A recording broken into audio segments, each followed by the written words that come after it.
la suerte de contar hoy con don Jesús Díaz Sariego. Él es doctor en Teología y catedrático de la Facultad de Teología San Esteban, en Salamanca. Es director de la sección online en español de la Universidad Dominica Internacional Domuni y docente en la Facultad de Teología San Vicente Ferrer de Valencia. Imparte cursos de formación teológica para laicos en Madrid y Salamanca. Ha sido director de la revista Teología, Ciencia Tomista, de 2006 a 2015. Investiga en el campo de la realidad histórica de Jesús, el origen del cristianismo y de la palabra como dimensión fundamental de la revelación cristiana. Entre sus publicaciones más significativas se encuentran Revelación y lenguaje, una lectura hermenéutica de la palabra de Dios a través de la filosofía de Paul Ricoeur, y sus artículos en las revistas Ciencia Tomista y Burguense, en Jesucristo firmes en la fe, Virtud moral de la caridad, Aportación teológica de la orden de predicadores, la sociedad secular y sus desafíos de la fe. Hoy nos va a hablar de verdad, compasión y contemplación, la espiritualidad de los dominicos en el quehacer cotidiano. Muchas gracias, profesor Sariego. Encantados de tenerle con nosotros. Gracias, Javier, por la presentación y también por la acogida aquí en Zaragoza en torno pues, a este congreso que recién estamos inaugurando. Y, como no, pues gracias a todos ustedes por la paciencia de dedicarme pues, un tiempo de su tiempo para escucharme, ¿no?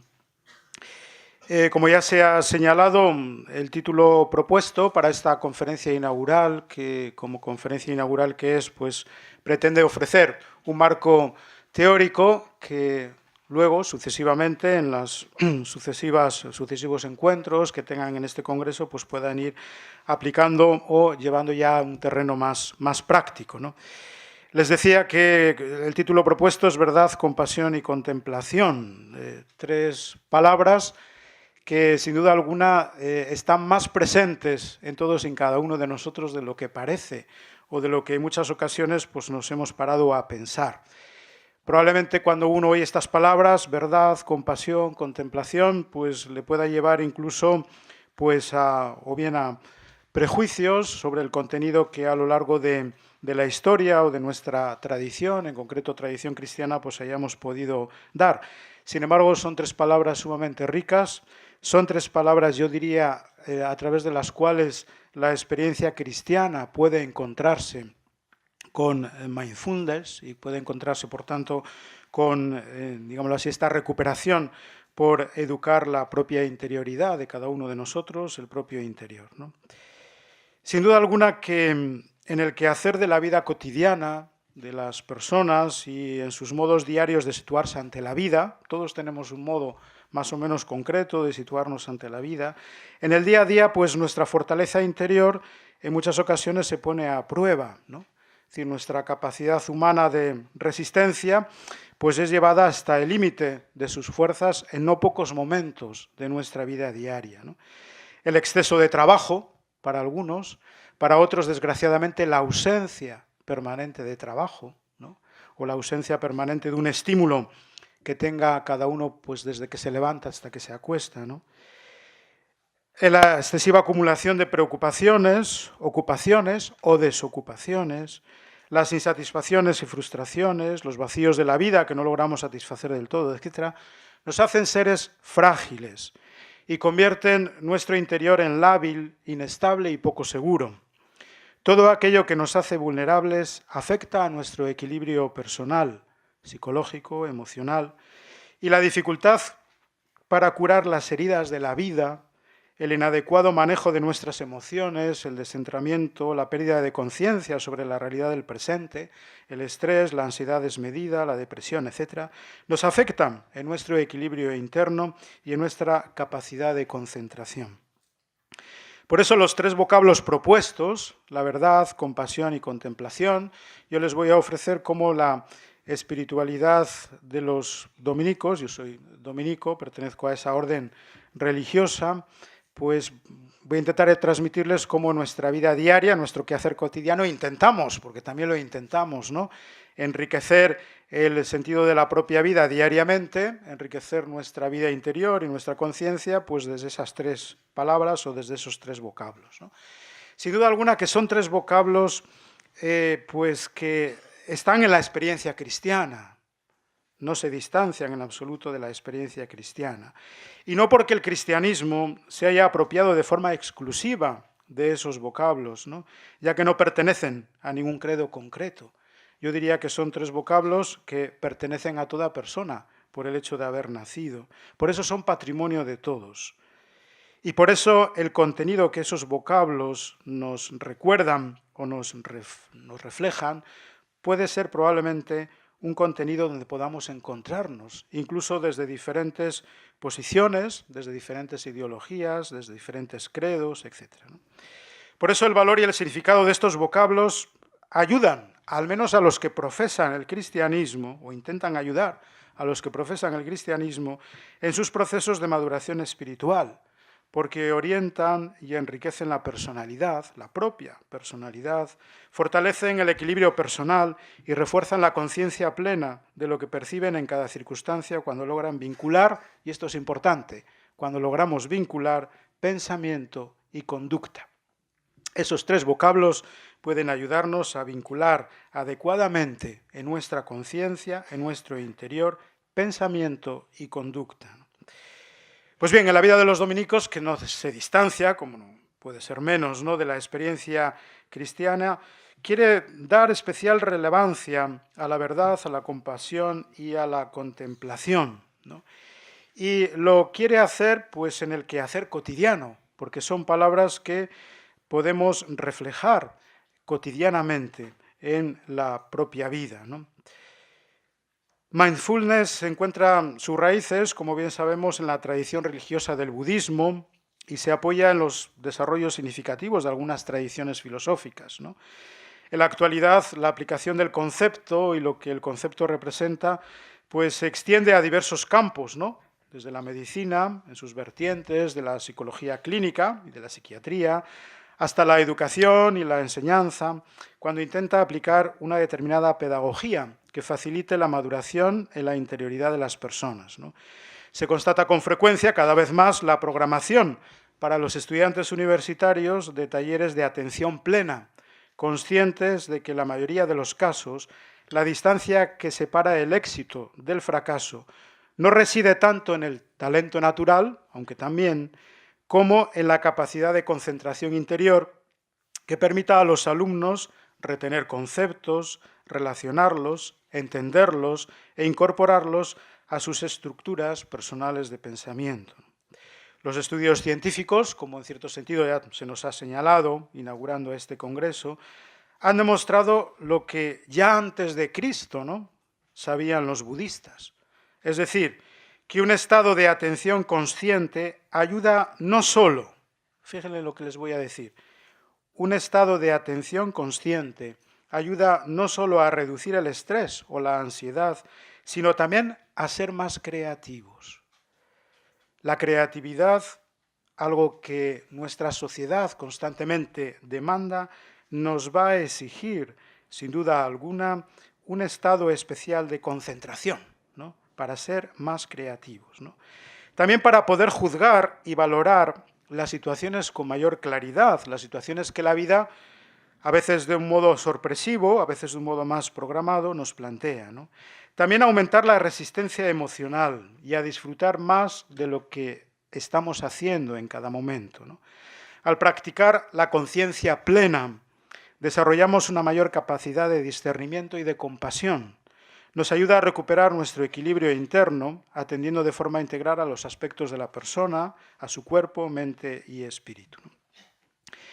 Pues bien, la espiritualidad de los dominicos a la hora de utilizar en la propia vida esos tres términos, esos tres vocablos a los que hacía mención anteriormente, se va a enfocar fundamentalmente más hacia el ámbito de la educación, hacia el ámbito, por tanto, de la pedagogía que ayude a los individuos, a las personas, niños, jóvenes, pero también a los adultos, por supuesto, pues no solo a conocerse más y mejor a sí mismos, sino a manejar más y mejor pues sus propias emociones, su propio mundo interior, a educarse como seres que son, llamados a realizar pues una determinada vocación o tarea en su propia vida, para que lo hagan con la mayor conciencia, ¿no? Con la conciencia lo más plena posible en sus opciones vitales, en sus ideas, en sus modos de pensar y también en las actitudes, ¿no?, que adquieren en la vida. Por eso esas tres palabras han de configurar un estilo de vida. Y en la vida dominicana, vida cristiana, por tanto también, el estilo de vida que nos marcan estas tres palabras sería el siguiente, ¿no? Uno de los, digámoslo así, de los ideales que persigue en general el cristianismo, que persiguen, por supuesto, pues todos los institutos religiosos o instituciones cristianas que lo representan, persigue siempre el lograr personas equilibradas, ¿no? Hemos de buscar el equilibrio adecuado entre la verdad, la compasión y la contemplación. Y cuando decimos buscar el equilibrio adecuado a la hora de vivir, es lo que estos tres vocablos pues representan en la vida de todos y cada uno de nosotros, estamos hablando fuerzas interiores que toda persona tiene. Todos y cada uno de nosotros, lo hayamos descubierto más o lo hayamos descubierto menos, perseguimos la verdad. Tenemos interés por saber la verdad de las cosas, aunque sea la verdad de lo inmediato, de lo que acontece diariamente y relatan los periódicos, ¿no? Desde esa verdad más noticia hasta verdades más profundas, ¿no?, que intenten responder pues, a preguntas claves que en la vida nos hacemos. Y eso son fuerzas interiores que tenemos. Algo nos impulsa a querer discernir, dilucidar la verdad que se esconde detrás de la realidad o la verdad que a veces no es tan evidente en nuestra propia vida, ¿no? Todos tenemos fuerzas compasivas. Siempre hay algo, alguna realidad, alguna persona, alguna idea, algunas dimensiones en la vida que especialmente nos apasionan, ¿no? Nos puede apasionar si yo pues soy miembro de un equipo de fútbol, ¿no?, y vivo pasiones. Si el equipo gana, si el equipo pierde, si, en fin, pues el equipo tiene estos problemas, contrata a este jugador, contrata a otro. Es decir, y hay personas que realmente, si su equipo esa tarde de ese miércoles o de ese domingo o de ese día de la semana ha perdido, le afecta, al menos por unos instantes, ¿no?, o por unas horas. Bueno, quien pone ese ejemplo más cotidiano, más sencillo de la vida, podríamos ir a ejemplos pues, mucho más complejos, ¿no? Es decir, hay dimensiones en la vida por las cuales, sin saber muy bien por qué, pues nos dejamos afectar. O bien por una cuestión que haya ocurrido y que es triste para nosotros, porque lloramos, ¿no?, ante determinadas circunstancias con las que nos encontramos en la vida, o también lo contrario, es decir, ¿por qué nos alegramos? Es decir, ¿por qué hay algo que me alegra tanto el corazón o me alegra tanto la vida? Es decir, la compasión representa fuerzas interiores que también todos tenemos, que todo ser humano tiene, ¿no? No digamos la contemplación, ¿no? Quizás cada uno de nosotros, pues a lo mejor ponemos contenidos diversos, ¿no?, en lo que entendemos por ese vocablo o por esa palabra, pero todos somos contemplativos, porque todos somos capaces de admirar aquello que de un modo especial nos atrae. Porque esta obra de arte o este paisaje, ¿no?, que contemplo ante mis ojos, pues especialmente me quedo prendado por él. ¿Por qué esta persona es sujeto de admiración para mí? ¿Por qué admiro pues esta corriente de pensamiento? ¿Por qué admiro a estas personas que trabajan de esta manera o de la otra, o que piensan de esta manera o de la otra? Es decir, la contemplación, como luego os diré si tengo tiempo, tiene mucho que ver con la admiración, con el admirarse en la vida, tiene mucho que ver también pues con a veces con lo que surge en la propia vida y no está excesivamente programado, y es una cierta sorpresa para nosotros, ¿no? Bueno, pues la contemplación también representa fuerzas que tenemos que equilibrar en nuestro interior. Hemos de buscar, por tanto, la proporción, la armonía, el equilibrio entre verdad, compasión y contemplación. ¿Para qué? Para que la verdad no nos lleve a ser dogmáticos y la malinterpretemos. Para que la compasión no nos derrumbe, sobre todo ante desgracias que podamos tener en la vida. Somos realmente compasivos de las situaciones que cuestionan muchas dimensiones de nuestra vida y que incluso nos hacen sufrir cuando nos tenemos a nosotros mismos. Es decir, cuando a pesar de la desgracia, por fuerte que ésta haya sido, y que la siento y la sufro, no me tumba, soy capaz de sobreponerme a ella. Ser compasivos no quiere decir derrumbarse ante los problemas o derrumbarse, es decir, es más que sensiblería, aunque englobe también, por supuesto, esa dimensión, ¿no? Y no digamos pues lo que decía también a propósito de la contemplación, porque no es huir del mundo, ni huir de los problemas, ni huir de lo que no nos guste, o de buscar espacios pues más o menos en los que uno se pueda sentir a gusto, pero descomprometido quizás de sí mismo y de los otros, ¿no? La contemplación la vamos a enfocar desde una dimensión pues muy activa, muy educativa, muy pedagógica en nosotros, muy comprometida, ¿no? Bien, todos estos elementos, sin duda alguna, no los traemos aquí en este encuentro, en este congreso, porque queramos rumiar experiencias del pasado que anhelamos y que hemos perdido o que ya no tenemos, o porque podamos pensar que otras culturas o que podamos pensar que incluso pues, otros momentos de la historia parece como que los hombres pues, fueron menos ruidosos, tenían más espacios de silencio. Bueno, pues quizás sí, quizás no. Pero no traemos aquí estos vocablos para rumiar en experiencias del pasado.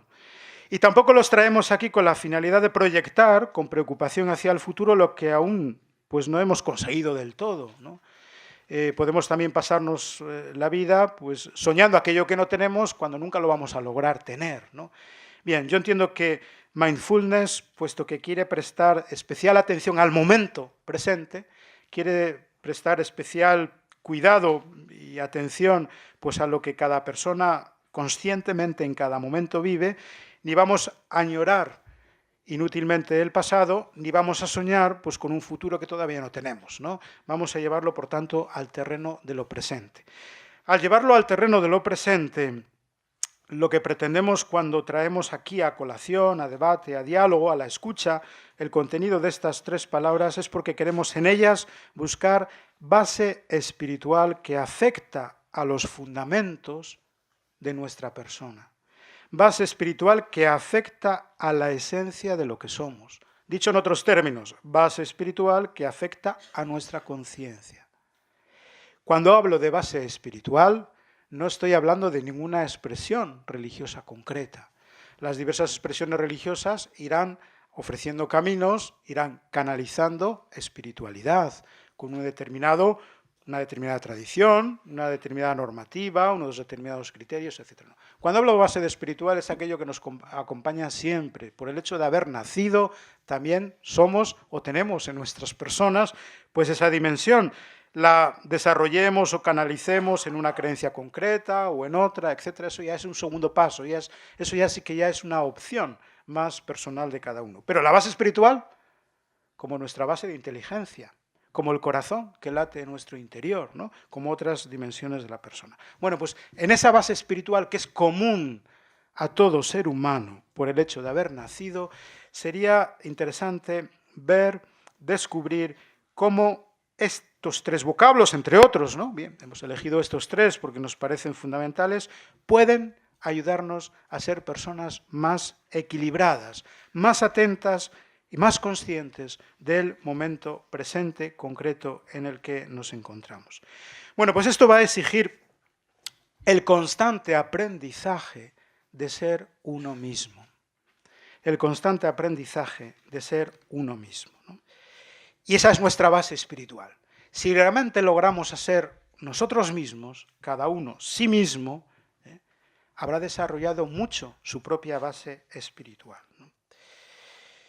Bien, para desarrollar esta base espiritual se requieren, pues sin duda alguna, digámoslo así, como espacios, metodologías que lo faciliten, ¿no? Que lo faciliten. Yo diría, pero bueno, esto es discutible, ¿no? Lo podemos, sin duda alguna, pues discutir o dialogar entre nosotros, probablemente pues vosotros lo discutiréis estos días, ¿no?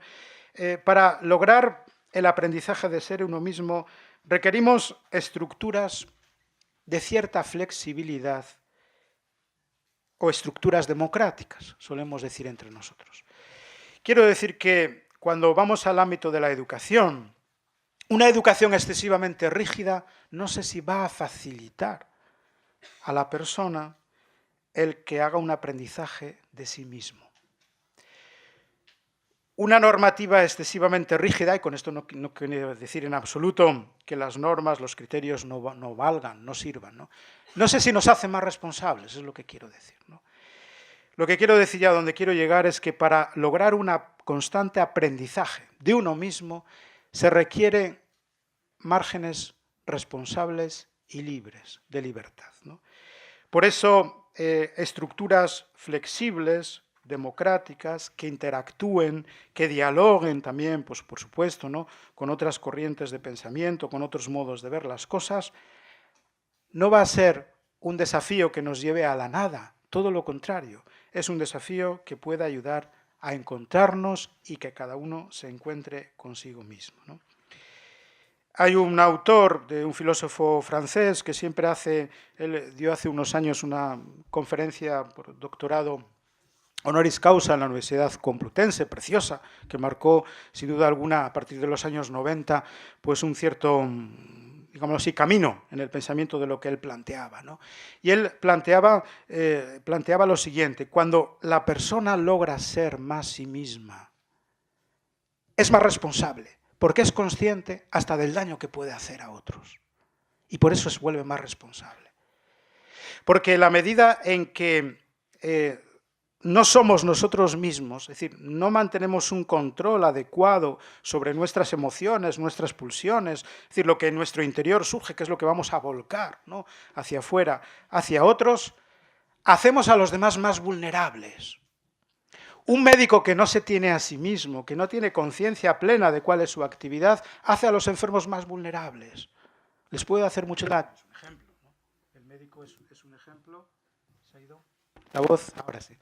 Como puedo poner el ejemplo de un profesor, ¿no? Es decir, un profesor que no es plenamente consciente de qué tarea tiene diariamente en el aula él encomendada, va a hacer a los alumnos más vulnerables, y hacernos más vulnerables les puede hacer mayor daño, ¿no? Por eso este autor decía, ojo, hay que prestar especial atención a estos tres momentos de toda actividad familiar, pública, o de toda actividad donde hay otros individuos que, en cierto sentido, haya momentos en la vida en que dependan de ti, como docente, como médico, como policía, como político, como economista, como padre o madre de familia, ¿no? Y son los siguientes, es decir, tente a ti mismo el mayor equilibrio posible para que hagas a los demás no más vulnerables, sino más fuertes, y haciéndolos así serán más responsables, ¿no? Bueno, pues a mayor conciencia de uno mismo, mayor fortaleza, mayor aprendizaje responsable, ¿no? Bien, ¿qué es lo que...? Bueno, pues la espiritualidad dominicana es una orden que ya el próximo año cumplimos 800 años de existencia, 8 siglos de existencia, al igual que otras tradiciones religiosas cristianas, ¿no? Pues ya dan un cierto pose, ¿no? Ya de 800 años, no sé si todavía tenemos madurez, pero bueno, después de 800 años podemos pensar en hacer una mirada retrospectiva hacia atrás y ver, bueno, pues en qué hemos fallado, qué podemos recuperar, cuáles son los momentos culturales actuales en los que podemos vivir y qué podemos responder a ello, ¿no? Bueno, pues al igual que otras órdenes religiosas dentro del cristianismo, sobre todo las órdenes religiosas que provenimos más de lejos, o somos más ancianos, ¿no?, más años de recorrido, pues la tradición nos ha ido poniendo como lemas, como eslóganes, ¿no?, donde ha intentado resumir en ese lema, en ese eslogan, lo hayan conseguido más o lo hayan conseguido menos. Bueno, queremos percibir que la esencia de lo que ustedes representan es esto.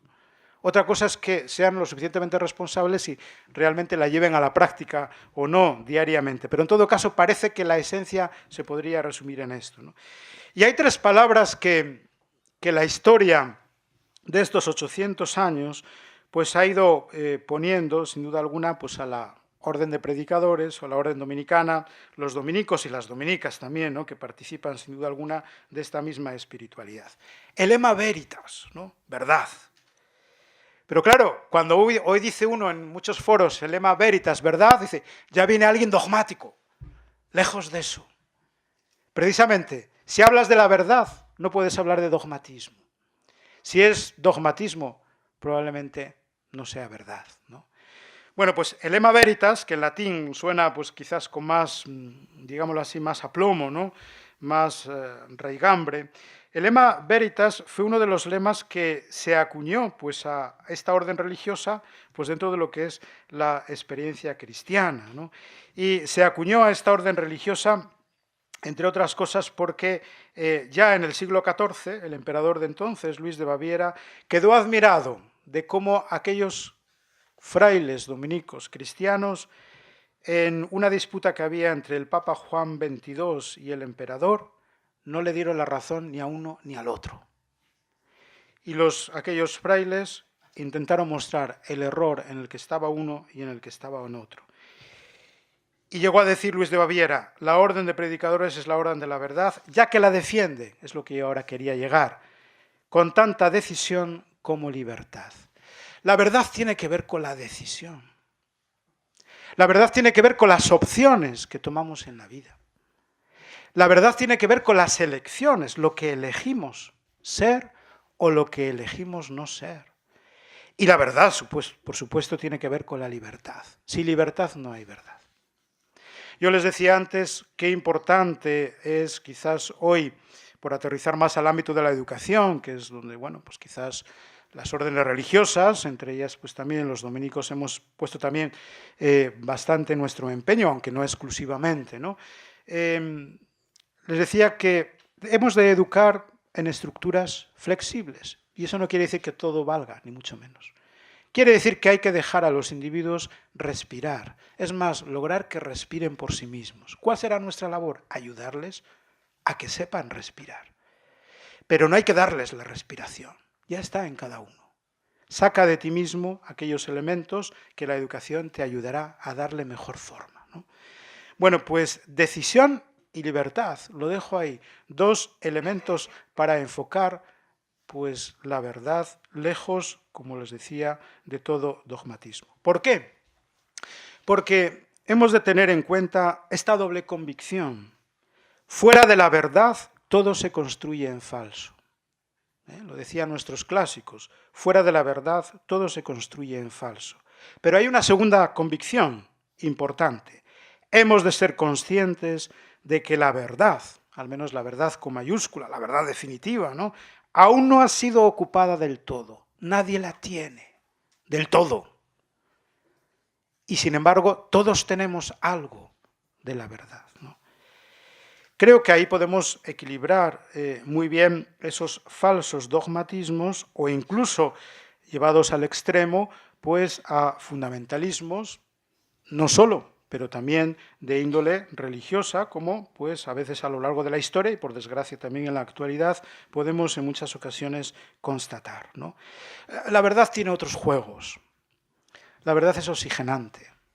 La verdad se deja cuestionar. La verdad se deja contrastar. La verdad la he de encontrar con el otro. Porque se trata de que busquemos la verdad que sea común para los dos o que sea común para todos, ¿no? No la mía sobre la tuya, ¿no? Porque probablemente la mayor luz pues esté en ese contraste mutuo que podamos establecer, ¿no?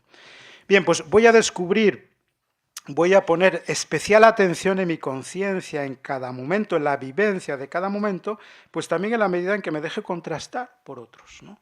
En la medida en que interactúe, pues con otras personas, porque los otros también me van a ayudar, sin duda alguna, pues a saber quién soy yo, en definitiva, ¿no? ¿Quién soy yo, ¿no? Sabemos cómo hoy, pues sobre la cuestión de la identidad, que a mí me parece que también sería la identidad personal, ¿no?, de cada uno, no ya digo de los pueblos o de las culturas, ¿no?, de la persona, se construye pues al menos con dos o tres elementos fundamentales, ¿no? Yo soy lo que permanentemente llevo en mí desde que nazco hasta que muera, pero yo también soy aquello que voy cambiando en mi vida, y eso forma parte de mi verdad.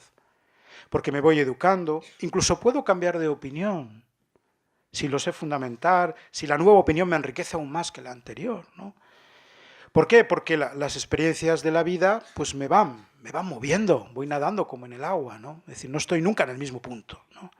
Y yo soy también, como muy bien dirían los psicólogos, ¿no?, pues las relaciones que establezco, ¿no? decir, la capacidad de socialización que tengo y de empatía, ¿no? Algo sumamente importante que tengo con los otros o con los demás, ¿no? Bueno, pues esta doble convicción, fuera de la verdad todo se construye en falso, pero con estos acentos, decisión, libertad, y la verdad aún no ha sido ocupada del todo. Es un gran consuelo, ¿no? Sin duda alguna, para todos y cada uno de nosotros, ¿no? Otro elemento importante. Alguien decía, Vicente de Quesnong, un francés, ¿no? Pedía para los dominicos, como lo pediría para todos los cristianos, un sexto sentido. El de la verdad objetiva de las cosas. Hoy que en nuestra cultura somos especialmente sensibles a esta cuestión. Solo es verdad aquello que objetivablemente, ¿no?, mis ojos pueden ver, puedo comprobar, aquella realidad empírica que ciertamente puedo mostrar, demostrar, etc., ¿no? Bueno, pues este eminente francés pedía para los dominicos, como para todos los cristianos, este sexto sentido, el de la verdad objetiva de las cosas, que nos sitúa a igual distancia de la mistificación y de la moralización. De la mistificación y de la moralización. No digo de la mística, digo de la mistificación. No digo de la moral, digo de la moralización indebida, ¿no? Es decir, las palabras tienen su connotación, ¿no?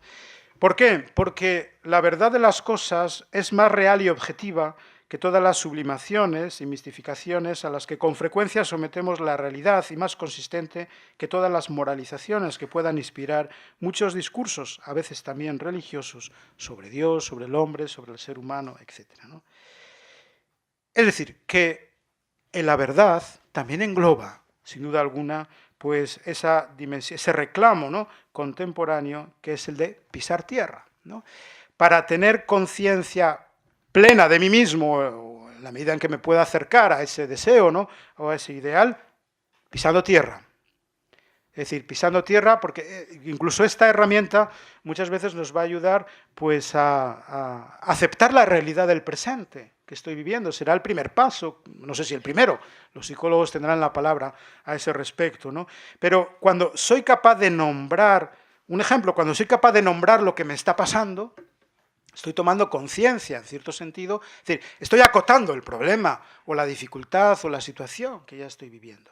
A veces tenemos que lograr poner nombres sin problemas, es decir, sin dificultad. Bueno, necesitamos ese proceso, ¿no?, también psicológico, en muchos casos también espiritual, para llegar a lograr hacer eso, pero también mucha madurez, ¿no?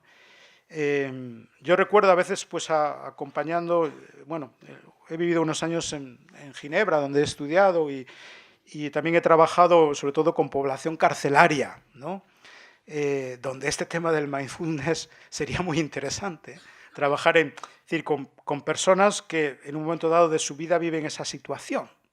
Esa situación, personas, bueno, pues por lo que sea, pues la vida les ha llevado a cometer un delito y, bueno, pues la sociedad le pide cuentas, ¿no? Y hay un periodo ahí carcelario en el que, bueno, pues ¿qué trabajo puedes hacer con esas personas, ¿no? El tomar conciencia de lo que he hecho, de lo que se me exige, de la reparación, es decir, el daño que he hecho a una víctima, de lo que se me exige como reparación, de cuál es mi situación ante una sociedad que me juzga por ese hecho, etc., ¿no? Poner nombre. Las 3-4 primeras entrevistas con un preso ya sabes que te va a mentir, ¿eh? Pero siempre nos dieron esta clave. Tú no eres el abogado hará su papel, ¿eh? Tú no eres el juez hará su papel. Tú no eres el policía, el guardián, ¿no?, de la cárcel, hará su papel. Tú tienes otro papel. Tú no preguntes, ya te dirán. Pero eso sí, las 3-4 primeras entrevistas probablemente pues distorsionen la realidad, ¿no? En general, vamos, hablamos en general, ¿no? Pero a partir de la 4ª o de la 5ª, si tú no has preguntado por qué estás aquí, esa es una clave muy importante, ya te la irá diciendo. Y entonces saldrá el verdadero yo, saldrá la capa más interior, ¿no?, de esa persona a la hora de expresar, bueno, pues mira, he hecho esto, he hecho esto, ¿no?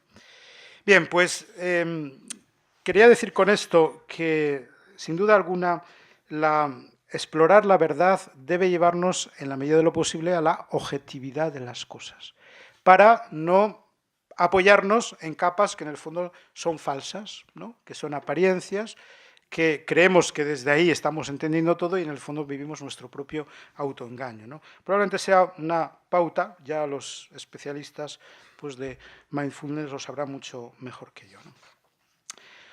Otro lema. Voy un poquito rápido, pero creo que la conferencia la tienen grabada, ¿no? O sea que, otro lema que se aplicó también mucho, bueno, pues a la orden dominicana, pero que está muy presente, sin duda alguna, en todas las órdenes religiosas. Cuando uno tiene la oportunidad de conocer con mayor profundidad los diversos, voy a emplear la palabra, ¿no?, carismas de la Iglesia, es decir, diversos estilos de vivir el cristianismo dentro de la Iglesia, uno se queda asombrado de la riqueza que en ella anida, ¿no? Y hay espiritualidades pues realmente preciosas, ¿no?, dentro del ámbito de la Iglesia, ¿no? Bueno, pues otro lema, además del de Veritas, pues otras tres palabras que en el fondo dicen lo mismo. Es decir, se le ha aplicado también a los dominicos pues esas tres palabras, ¿no? Alabar, bendecir y predicar, para expresar la compasión, una compasión que humaniza. Hoy día es necesario, desde mi punto de vista, recuperar este aspecto, ¿no? Difícilmente tomo conciencia de quién soy si no logro hablar bien de mí mismo. Si me desprecio, si no me conozco bien, es decir, me conozco o dejo que flote en mí lo más negativo que tengo, es decir, no soy capaz de sacar mis propias fortalezas, mis propios elementos positivos, que los tengo, como toda persona los tiene. Otra cosa es que no los conozca, que no los utilice, que no sea capaz de deducirlos o de sacarlos, ¿no? Bueno, pues alabar, bendecir y predicar, etimológicamente en latín, aunque ha dado lugar a tres vocablos distintos, significan lo mismo, que es hablar bien en público.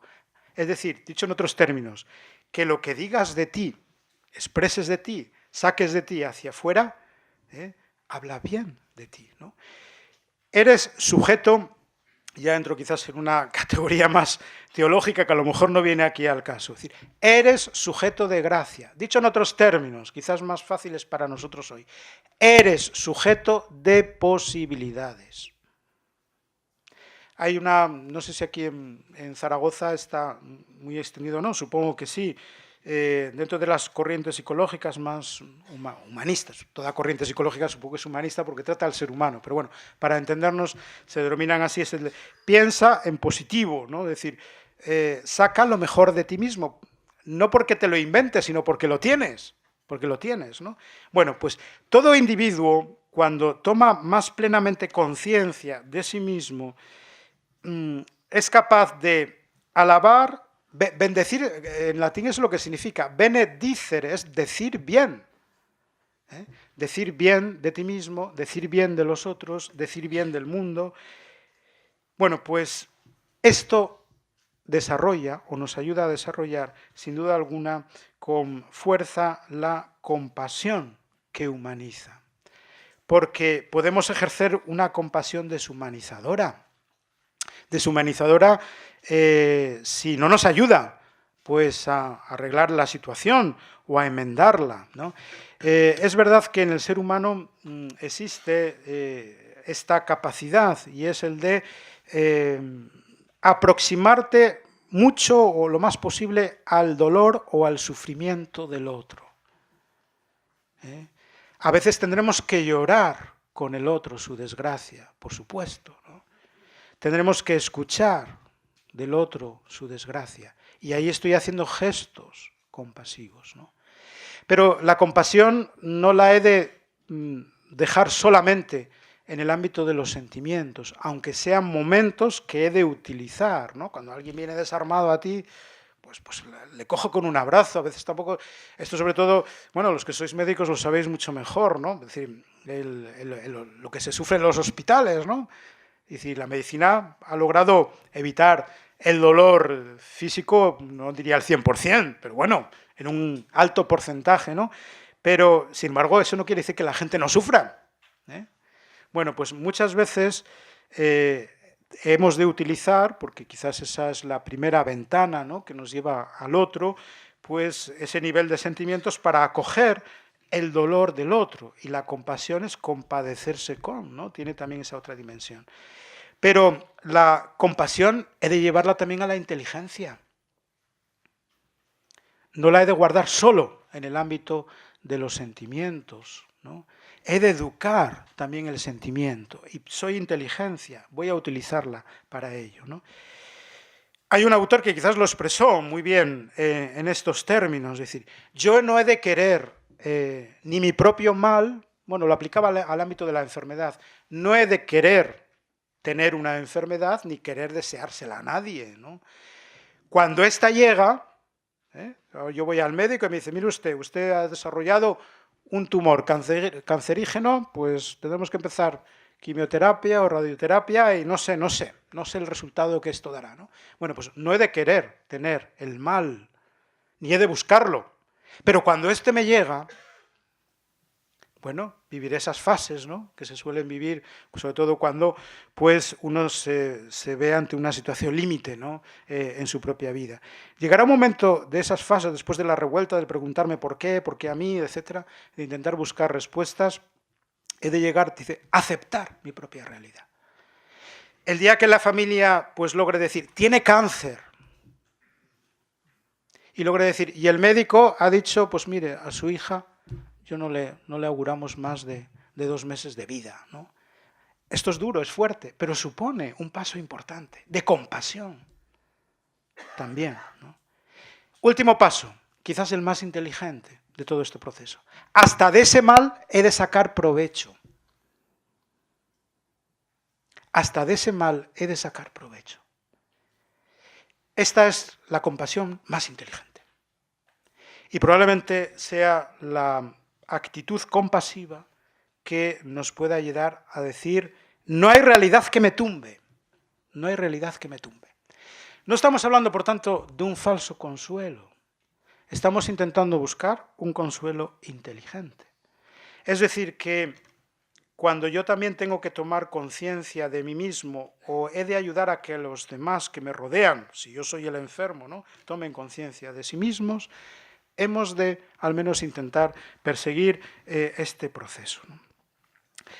Por eso la orden dominicana llegó a decir, la compasión cuando pone afecto, es decir, quiere y vive el momento con dolor y con sufrimiento, porque los afectos se ven afectados, ¿no? Pero al mismo tiempo pone inteligencia, es cuando realmente está tratando la verdad de lo que está ocurriendo. Y llegó a decir esta expresión, la misericordia sí, pero en la verdad. La misericordia sí, pero en la verdad. Por duro que sea, hay momentos en la vida en que intentaré decir la verdad, ¿no? Por ejemplo, en esto la medicina ha dado un paso importante, ¿no? Los médicos ya no, en fin, intentarán decir con la máxima prestancia que suelen tener, ¿no?, para ello y profesionalidad que tienen que tener para ello, pero ellos al enfermo generalmente no le suelen ocultar lo que tiene. Es un ejemplo, ¿no? Puedo ir desde ahí a otras cosas. Que muchas veces a nuestros muchachos, a nuestros hijos, a nuestras hijas, a nuestros nietos o a nuestros alumnos, hay momentos en la vida en que hay que decirles la verdad, porque es la mejor forma de ser compasivo con esa situación, no ocultársela, ¿no? Eso sí, habrá que prepararlos, educarlos, buscar el momento adecuado, procurar que la verdad hiera lo menos posible, pero es un trabajo que tendremos que hacer, afectos e inteligencia, ¿no? Esa es la misericordia de la verdad, ¿no? Bien, y hay otro lema, que es el lema de la contemplación. Este os sonará pues, el personaje Santo Tomás, ¿no?, porque es uno de los pues, grandes pensadores, ¿no?, de la experiencia cristiana que pasó a la historia, que fue el que acuñó, de alguna forma, pues esta expresión. Contemplar y dar lo contemplado. Es decir, él entendía la contemplación no solo pues, de una forma meramente estática, sino de una forma dinámica, ¿no? Yo sé que estas corrientes del budistas, hinduistas, abogan por es decir, la máxima concentración, incluso a llegar, no sientas nada, ¿no? Como quizás, no sé, igual no lo expreso bien, me corregís, ¿no? Como quizás un modo de expresar pues, el mayor estado de no sufrimiento, de no sientes nada, luego no, el sufrimiento siempre entra por lo que me hace sentir, ¿no? Por lo tanto, no, máximo no sufrimiento, ¿no?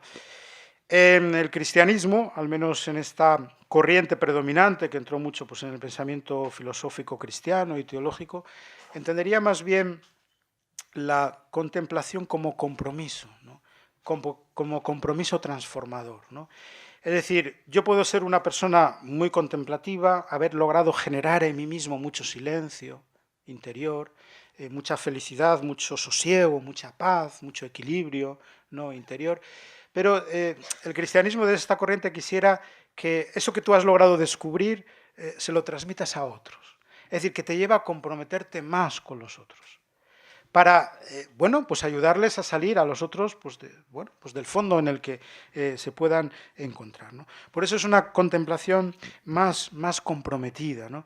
El Papa Francisco, en uno de los discursos, él dio dos discursos, uno al Parlamento Europeo, ¿no?, el año pasado, y otro al Consejo de Europa, en Estrasburgo, ¿no? Bueno, pues en uno de esos dos discursos él tocó un poco este tema y les decía a los políticos de la Cámara, dice, mira, en el fondo el cristianismo quisiera sumarse pues a lo que se ha expresado también desde otras corrientes de pensamiento, ¿no? Y ponía la imagen de dos paganos que para el cristianismo son fundamentales, que son Platón y Aristóteles. No entenderíamos el cristianismo sin Platón y Aristóteles, ¿eh? Y no tiene nada que ver con la experiencia de Jesucristo, ni Platón ni Aristóteles, ¿no?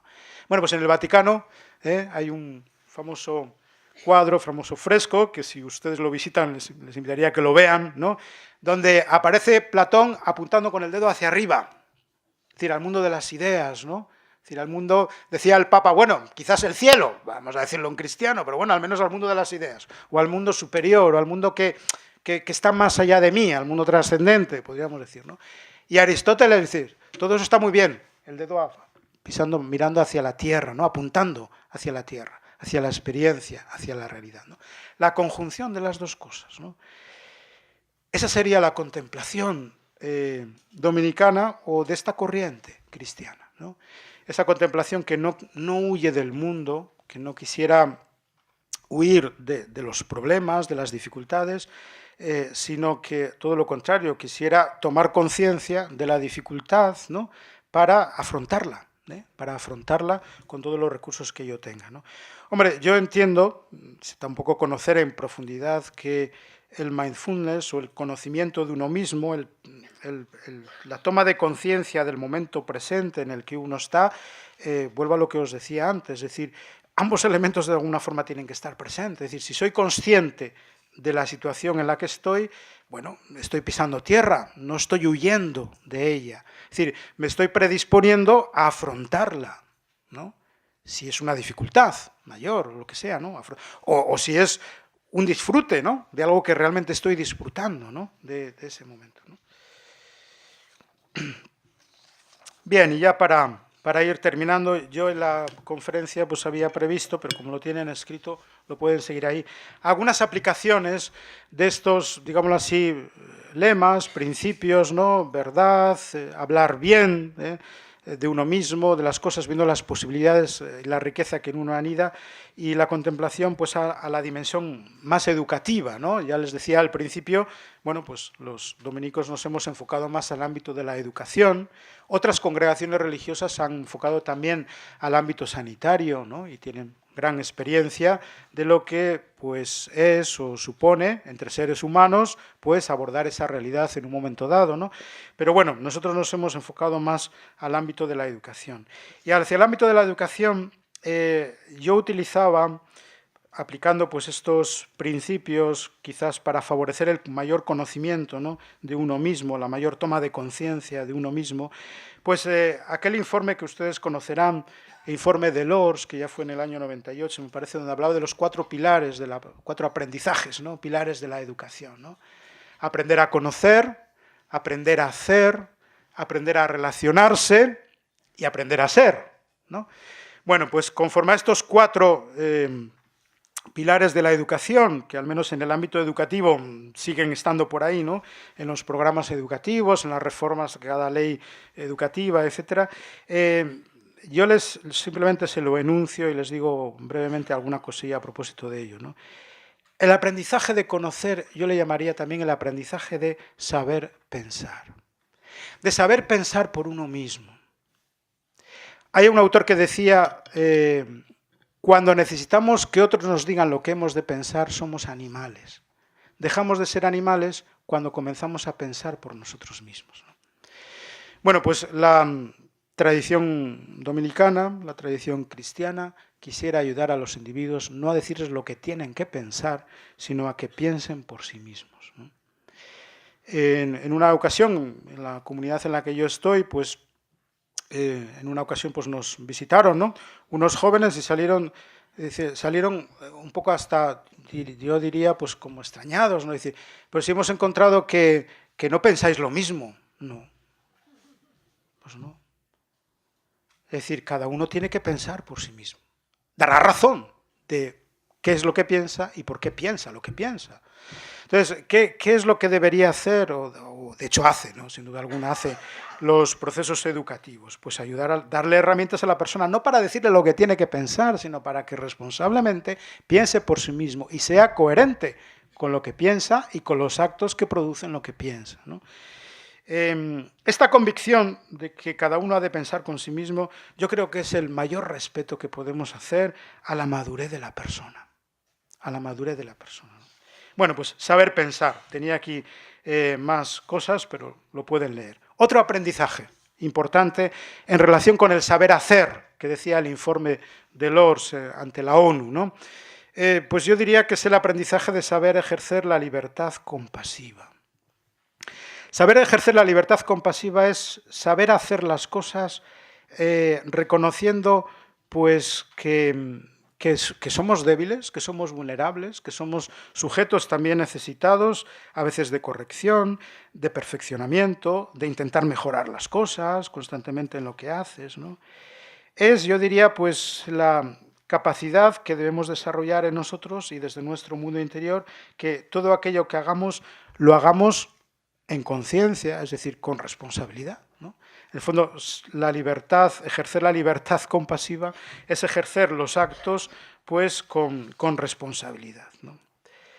A relacionarse con el mundo, a relacionarse con los otros. Hay una base de la relación que debemos recuperar desde mi punto de vista, no solo desde el ámbito de la educación, sino en la sociedad en la que nos encontramos, que es la confianza. Hemos de basar nuestras relaciones no bajo la sospecha, sino bajo la confianza. Generalmente tendemos, bueno, es un modo de hablar, probablemente sería discutible, ¿no?, pero es fuerte a veces la tendencia en querer ejercer la autoridad sobre otros sospechando del otro. Si el profesor entra en el aula sospechando de sus alumnos, de que le van a copiar, de que no le van a atender, de que no... igual de eso hay, no digo que no lo haya, ¿no?, pero tu actitud no ha de ser esa. Tu actitud ha de partir de la confianza. ¿Por qué? Porque crees que este alumno puede. Es un vago y no le da la gana, ¿de acuerdo? Pero puede. No por ser vago ha dejado de poder, ¿no? No porque esto no le haya salido bien, no quiere decir que no pueda hacerlo mejor, ¿no? Bueno, hay en las leyes que regulan la orden dominicana hay un elemento que no tiene parangón, ni siquiera la Iglesia. Yo creo que ni los propios dominicos somos plenamente conscientes de que eso está, ¿no?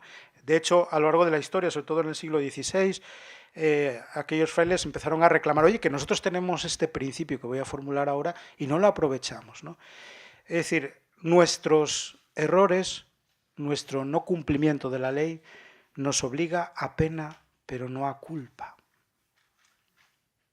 Me explico. Si yo cometo un delito, se me ha de imponer la pena para que yo redima ese delito. Pero no se juzga mi fuero interno, porque mi fuero interno tiene que ver con la dignidad. Los primeros misioneros, ante el descubrimiento de América en el siglo XVI, pues se encontraron con esta realidad, es decir, empezaron a denunciarla, ¿no?, en la corte, y fueron ya los teólogos de Salamanca los que empezaron a decirle al rey, oiga usted, que es que allí no se respetan los derechos, y empiezan a discutir si son hombres o no son hombres, y si no son hombres, pues justifico la esclavitud, justifico el maltrato, justifico el pisoteo de la interioridad de esas personas, el violentar, ¿no?, sus expresiones religiosas, sus creencias. ¿Qué pasa aquí, no? Bueno, pues llegaron hasta este límite, es decir, esos encomenderos, esos, bueno, pues guerreros, llamémoslo como queramos, ¿no?, están obligados a pena, pero no a culpa. La culpa la dejamos para una autoridad superior. Porque si yo le juzgo sus intenciones, su culpa, no le voy a salvar nunca. Ya le he denigrado, ya no tiene dignidad para mí. Si estos indígenas que he descubierto, es que parece que comen carne humana y eso es un escándalo para nosotros. Pues claro que lo es. Pero si les has denigrado en su dignidad, ya no tienes nada que hacer. Distinguir pena y culpa, ¿no? En el trabajo, vuelvo al ejemplo que os ponía en las cárceles, pues este tema es realmente difícil, pero bueno, se intenta hacer también esa pedagogía cuando intentas, sobre todo, recuperar a la persona, que al final es el objetivo que tienes que perseguir, ¿no? Que cumpla la pena que tenga que cumplir, 30 años de cárcel, porque el delito que ha cometido es abominable. Es decir, decir esto no desdice para nada del mal que uno haya realizado. Es una cuestión de cómo puedo trabajar yo con una persona que pues está en esa situación, ¿no? Es decir, cómo puedo recuperar el ser humano en el que sigo creyendo a pesar de las atrocidades, ¿no? En el que sigo creyendo, a veces tienes que tragar mucha saliva, cuando tienes a una persona pues detenida que sabes el delito que ha cometido y tienes que tragar mucha saliva, ¿no? Pero sigo creyendo en las posibilidades de este ser humano, ¿no? La pena, la culpa, yo supongo que los psicólogos pues sabéis también mucho de esto, ¿no? No sé si las religiones, bueno, en concreto la cristiana, que es la que más conocemos, es la que probablemente, no sé, si todos aquí, no diría el 100%, pero bueno, un alto porcentaje nos habremos al menos formado en algún momento dado en esos principios, pues han trabajado bien esto, ¿no? Es decir, hacer a una persona culpable le has quitado la dignidad. ¿Cómo la recuperas? Sabemos que luego hay ahí todo tipo de desvirtuación, ¿no? Es decir, de la falsa culpabilidad, la excesiva culpabilidad. Hacer culpable a otro es un signo de dominio sobre el otro, porque le has quitado la dignidad, ¿no? Vas a ser superior sobre el otro. Aquellos encomenderos que fueron al Nuevo Mundo no querían reconocerlos como seres humanos porque comían carne humana, luego les hacían inferiores, luego eso justificaba su dominio sobre esos seres humanos, ¿no? Y eso se tuvo que discutir en la Universidad de Salamanca, ¿no? Y fue una colaboración bien bonita en ese sentido siguiente. Miren ustedes, si le decían a los reyes, las eminencias reyes católicos y el emperador, ¿no? Le decían, vamos a ver, resulta que estos seres humanos, es decir, estos que han invadido aquel mundo, generan una crisis humana tremenda. Y toda crisis humana es una crisis, ellos decían en el lenguaje de la época, es una crisis de Dios. Las crisis de Dios no están al margen de las crisis humanas. Dios ni necesita crisis ni no crisis. Es otra cosa. Es un modo que decir, toda crisis humana genera crisis de valores permanentes. Genera crisis de valores permanentes, ¿no? Por eso hemos de ser especialmente exquisitos con esta cuestión. ¿Cómo recupero yo la conciencia plena si los demás ya me han quitado mi dignidad? Bueno, les pongo ese ejemplo extremo, pero bueno, pongan los caminos intermedios. Es decir, cuántas veces, en muchas ocasiones vivimos el tema de la culpabilidad, lo tenemos todos de alguna forma, o bien por formación, por educación, porque los demás nos lo hacen ver así. Ser especialmente exquisitos en distinguir estas dos cosas, ¿no? Bueno, pues nuestras leyes obligan a pena, no a culpa, porque si nos obligasen a culpa, te quitarán el pasaporte del ser humano, pasaporte del ser humano. Te podrán quitar el pasaporte de la nacionalidad X, ¿no? Pero el pasaporte del ser humano es gravísimo. Esa sí que es una crisis humanitaria. Y desgraciadamente pasa, ¿no? Bueno, y ya para terminar, el aprendizaje de saber ser, ¿no? en la vida interior. Me extrañó hace unos años, durante unos años en los que daba clase en la Escuela Universitaria de Magisterio, en la Universidad de Valladolid, salió un informe de la Policía de Washington y tras realizar varios estudios, ¿no? Sobre la experiencia aplicada sobre todo a la delincuencia juvenil, elaboró como 10 puntos, la policía de Washington elaboró como 10 puntos fundamentales del estudio, ¿no? Me llamó especialmente la atención en aquel momento que uno de los puntos decía lo siguiente: hemos deducido de la investigación que hemos hecho de cuál es el pasado de estos delincuentes, ¿no? Que están en esa situación, en ese mundo marginal, no le dé al niño ninguna educación espiritual. Espere que alcance la mayoría de edad para que pueda decir libremente qué dimensiones de su vida interior quiere expresamente vivir. Fíjense que no le dé ninguna educación religiosa. Bueno, Es decir, no le enfoque usted ni al cristianismo, ni al budismo, ni al hinduismo, ni al islam, ya elegirá lo que quiera. No le dé ninguna educación espiritual, que es previo, ¿no?, a eso. Bueno, pues era una de las deducciones que había sacado de este estudio la policía de Washington, ¿no?, entre otras, ¿no?, sobre, como principio que había formulado la propia policía, digo, bueno, pues estos muchachos, si este principio ha imperado, pues bueno, no sé si nos ayuda a entenderles o no ahora, no lo sé, ¿no? Bueno, pues sin ninguna educación religiosa, entiendan bien la expresión que les decía al principio, religiosa, pues no sé cómo podemos ayudar a las personas a que tomen conciencia de su propio momento presente, ¿no? Bien, pues no les canso más, no sé si hay ahora un momento de diálogo, pues ya dialogamos sobre ello. Muchas gracias. Muchas gracias. Profesor Díaz Sariego, abrimos un turno de preguntas para quien queráis comentar alguna de las cosas que se han hablado. Bueno, pues en primer lugar, muchas gracias. Decía que por lo menos ahí me ha dado mucha luz. Y mi pregunta era que, bueno, has hablado sobre el informe de Lors y el segundo de los pilares, que es aprender a hacer. Sí, y decías que ese aprender a hacer tendría que ser hacer desde una libertad compasiva. Y en concreto lo has relacionado con el reconocimiento de ser limitado, vulnerable, necesitado. Esto es lo que a mí me gustaría que explicaras un poquito más. Sí. Yo no lo he desarrollado por falta de tiempo. Sí. Sí, decía que no lo he desarrollado quizás por falta de tiempo. Hoy día se está hablando mucho desde el ámbito sanitario, no sé, los médicos quizás, no, también desde el ámbito educativo, de una corriente que proviene precisamente de los movimientos feministas inicialmente, que es el tema del cuidado, ¿no? Es decir, que la actividad que realices, eso tiene mucho que ver con la dimensión compasiva, ¿no? La mimes, no sé cómo decirlo, ¿no? La mimes. El cuidado, yo creo, no sé si la próxima reforma educativa en España, porque sé que se está hablando ya de esto, de incorporarlo también como elemento educativo, porque el elemento sanitario lo está incorporando con mucha fuerza.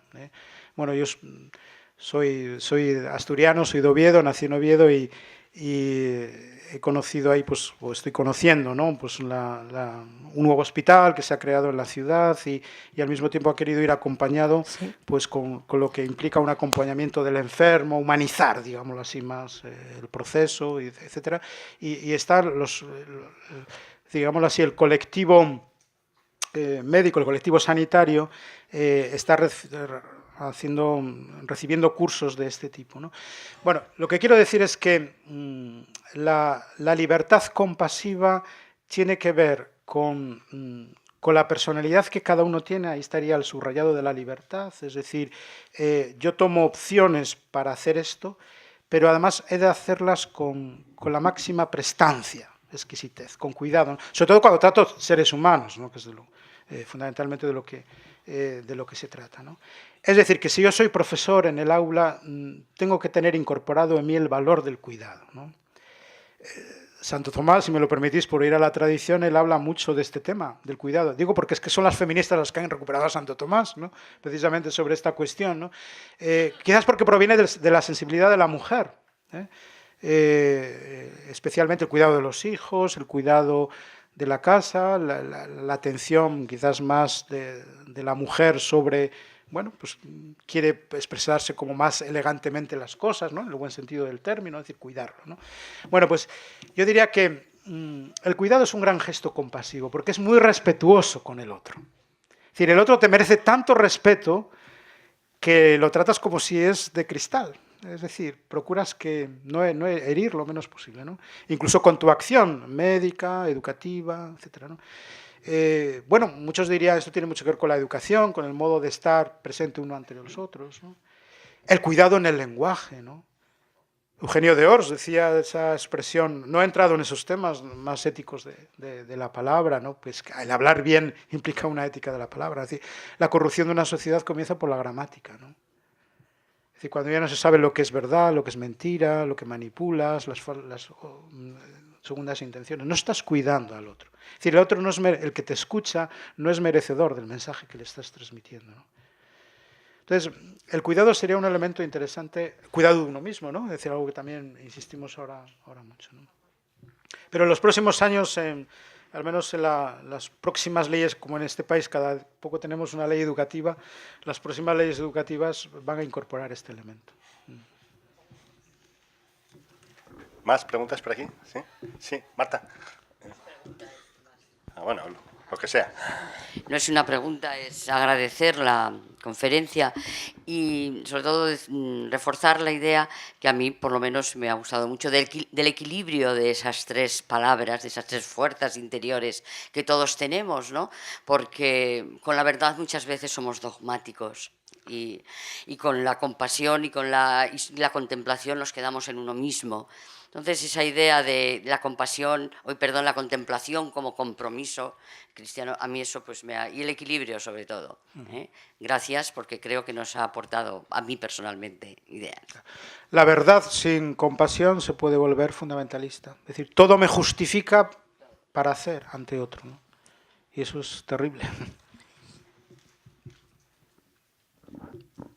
Pues muchas gracias. Pues nada, gracias a vosotros.